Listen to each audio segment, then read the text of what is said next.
எல்லாருக்கும் வணக்கம். நான் திலீபன் ஆர்மனரி இன்ஸ்பெக்டராக இருந்தேன். இன்றைக்கி ரிலீவ் ஆகி ட்ரான்ஸ்ஃபரில் சேர்மாதேவி போகலாம்னு போக போகிறேன். இந்த சுச்சுவேஷனில் இப்படி பர்டிகுலராக நியூஸ் 7 நியூஸ் J ரெண்டுத்துலேயும் பாலியல் புகார் அப்படின்னு சொல்லிட்டு ஒரு நியூஸ் வந்துட்டுருக்கு.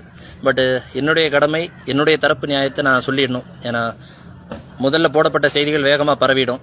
பட் அதுக்கப்புறம் அதில் தப்பு இல்லை அப்படின்னு நிரூபிக்கப்படும் போதோ அல்லது உண்மை வெளியே வரும்போதோ அது வேகமாக பரவாது. ஸோ என்னுடைய நிலைப்பாடை நான் சொல்கிறதுக்காக தான் என்னுடைய இன்ஸ்டாகிராம் எடுத்திருக்கிறேன். ஸோ அதிகாரிகள் யாரும் வருத்தப்பட வேண்டாம். ஸோ இப்போது பாலியல் புகார் வன்கொடுமை அப்படின்றத விட பாலியல் புகார்னு சொல்லியிருக்கிறாங்க. பர்டிகுலராக என்னுடைய ஸ்டேஷனில் ஒரு 6-7 பொம்பளை பிள்ளைங்க இருக்கிறாங்க. நல்லா வேலை பார்க்கக்கூடியவங்க மட்டும்தான் இருக்கிறாங்க. எந்த ஒரு பிள்ளைகளுக்குமே நான் வேலை செய்யலைன்னு கொஞ்சம் ஹார்ஷாக பேசுவேனே தவிர மற்றபடி அவங்கள மென்டல் டார்ச்சரோ அகனியோ ஏற்படுத்துகிற மாதிரி அவங்கள இது பண்ண மாட்டேன். இன்றைக்கி கூட ஏதாவது ப்ராக்ரஸ் இல்லைன்னா திட்டுவேனே தவிர மறுநாளே சரி ஒன்றும் இல்லை பாப்பா பார்த்துக்கலாம் அப்படி பேசக்கூடிய டைப். என் பிள்ளைங்கன்னு சொல்லி தான் பேசுவேன். இது என்னுடைய ரோல் காலில் என்னுடைய ஸ்டேஷனில் இருக்கக்கூடிய 66 போலீஸை கேட்டாலும் தெரியும். நான் ஒவ்வொரு பொம்பளை பிள்ளைங்களும் என் பிள்ளைங்கன்னு சொல்லுவேன். என்னை விட வயசு அதிகமாக இருக்கிற பொம்பளை போலீஸே அது என் பிள்ளை அப்படின்னு தான் நான் சொல்லுவேன். அது அவங்கள வச்சுட்டு சொல்லுவேன். அவங்க இல்லாத நேரத்துலேயே நான் சொல்லியிருக்கிறேன்.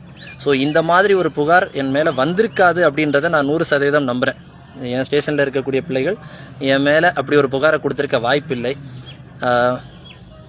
அப்படி கொடுத்துருந்தாலும் தமிழ்நாடு காவல்துறையில் CUG நம்பரில் எனக்கு தெரிஞ்சு வாட்ஸ்அப் வச்சுட்ருக்கிறது ஒரு சிலரில் நானும் ஒருத்தன். என்னுடைய மொபைல் என்னுடைய அதிகாரிகள் எப்போ கேட்கும்போது நான் கொடுக்கறதுக்கு தயாராக இருக்கிறேன்.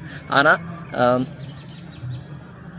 என்னுடைய புகைப்படத்தை போட்டு இப்படி வேகமாக இப்படி ஒரு செய்தியை பரப்பணும் அப்படின்றது அவசியம் இல்லை.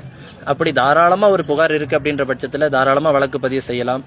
அதில் உண்மைத்தன்மை என்னன்றதை விசாரிச்சுக்கிட்டு என்னுடைய உண்மைத்தன்மையை வெளி உலகுக்கு இதே ஊடகங்கள் வேகமாக சொல்லிட்டாங்கன்னா எனக்கு ரொம்ப நல்லா இருக்கும். பட்டு கற்பனையிலேயே இப்படி ஒரு புகார் இருக்குது, இப்படி ஒரு இது இருக்குது அப்படின்றதெல்லாம் சொல்ல வேண்டாம். நான் அந்த ஸ்டேஷனில் ஒரு 66 போலீஸ் இருக்கிறாங்க. அந்த 66 போலீஸில் யாராவது ஒரு போலீஸ் அவன் அப்படி பண்ணியிருப்பான் அப்படின்னு ஒரு ப்ரெசம்ஷன் போனால் கூட நான் இந்த வேலையை விட்டு போகிறதுக்கு நான் தயார். அதே போல் என்னுடைய ஊர் மக்கள் ஒரு 6 மாதம் இந்த ஆர்மனரிலையும் காயல்பட்டினத்துலேயும் வேலை பார்த்துருக்குறேன். என்னுடைய ஊர் மக்கள் அப்படி ஒருத்தர் எங்கள் ஐயா இப்படின்னு சொல்லிட்டாங்கன்னா கூட நான் இந்த வேலையை மொத்தமாக ரிசைன் பண்ணிடுவேன். ஸோ என்னுடைய மக்கள் என்னை செல்லமாக மொட்டை சார்னு தான் கூப்பிடுவாங்க. என்னுடைய மக்கள்கிட்ட அதே நியூஸ் 7 அண்ட் நியூஸ் J ஒரு பேட்டி எடுத்து பாருங்கள், திலீபன் என்னன்னு சொல்லுவாங்க. என்னுடைய காவல் நிலையத்தில் இருக்கக்கூடிய காவலர்கள்ட்டையும் அப்படியே இந்த நியூஸ் 7 Jவும் ஒரு பேட்டி எடுத்துட்டீங்க அப்படின்னா அவங்களும் சொல்லுவாங்க நான் எப்படிப்பட்டவன் அப்படின்றத. ஸோ நான் யாரையுமே குறை சொல்ல விரும்பலை, எந்த பிள்ளைகளையுமே யாரையுமே குறை சொல்ல விரும்பலை. எல்லாருக்கும் ஒரே மாதிரி என்னால் டியூட்டி போட முடியாது, அது மட்டும் நல்லா தெரிஞ்சுக்கணும். காவல்துறையில் 6 பொண்ணுகளில் ஒரு பொண்ணுக்கு சலுகை கொடுத்துட்டு ஒரு பொண்ணு நான் வைக்க முடியாது. ஏன்னா எல்லாரும் குடும்பத்தோடு இருக்க பொம்பளை பிள்ளைகள். டியூட்டி முன்ன பின்ன போடுவேன், அதில் மன வருத்தத்தில் முன்ன பின்ன சொல்லலாம். ஏன்னா என்னை நம்பி நான் 150 சின்ன பிள்ளைங்களை வச்சு நான் ஒரு ஃப்ரீ ஸ்போர்ட்ஸ் கிளப் நடத்திட்டுருக்கிறேன். ஸோ அந்த பிள்ளைங்க கூட என்ன அப்படி இப்படி இருந்திருந்தால் 4 வருஷம் என் கூட யாருமே இருந்திருக்க மாட்டாங்க, நான் தனியாக இருந்திருப்பேன். ஸோ இந்த நியூஸ் 7 நியூஸ் J நீங்கள் போட்டிருக்க செய்தியை மறுபரிசீலனை செய்யணும்.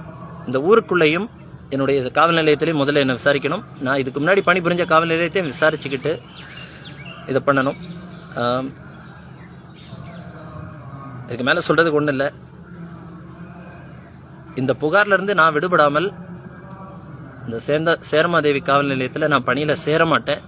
அப்படி தேவைப்பட்டால் என்னுடைய ரெசிக்னேஷன் லெட்டரை அடுத்த 7 நாளைக்குள்ளே நான் அனுப்பிடுவேன். ஏன்னா கௌரவத்துக்காக வேலை பார்க்குறவங்க சம்பளத்துக்காக வேலை பார்க்கல.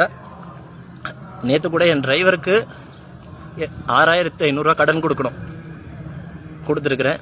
என்னுடைய ரைட்டருக்கு ஜபாக்கு ஒரு 5000 மாதம் கடன் வாங்குவேன். ஏன்னா நான் சம்பளத்தில் வேலை பார்க்குறவன். இவங்களுக்கு நேற்று நான் GPayல பண்ணியிருப்பேன், அது அந்த பிள்ளைகள்கிட்ட கேட்டால் தெரியும். ஸோ போலீஸ் வேலையை நான் கடன் வாங்கி பார்க்கக்கூடியவன். நான் நினச்சா எப்படி வேணாலும் வாழலாம். பட் இது கௌரவத்துக்காக போடப்பட்ட யூனிஃபார்ம். இந்த புகார்லேருந்து நான் விடுபடலைன்னா கண்டிப்பாக இந்த டிபார்ட்மெண்ட்டில் நான் இருக்க மாட்டேன்.